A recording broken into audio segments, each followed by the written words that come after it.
আসসালামু আলাইকুম। এর আগে আমার ভুট্টার জমির যে কটা ভিডিও দিয়েছি সবাই খালি কয় বলে ভাই ভিতরের গাছ দেখান। তো আমি বর্তমানে ভুট্টার জমির একবার মাঝ বরাবর দাঁড়ায় আছি। তো সেগুলার গাছ যদি আপনাদের একটু দেখাই, দেখেন আলহামদুলিল্লাহ। এই যে এটার একটা মশা আছে, একটা মশা ছোট। এই যে দেখেন, এই যে এটার দুইটা মশা, এই যে এটার দুইটা মশা, এই যে এটার দুইটা মশা, এটার একটা মশা।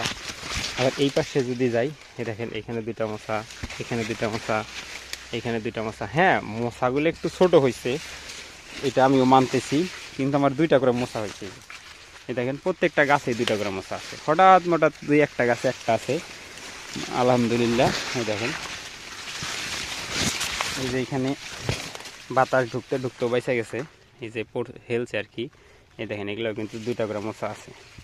যারা দেখতে চাইছিলেন বলি কয়টা করে মশা, আপনাদের দেখাইলাম, বলি না শুধু পাশে না, ভুট্টার জমির মাঝখানেও আপনার দুইটা করে মশা আছে। ধন্যবাদ, ভালো থাকবেন।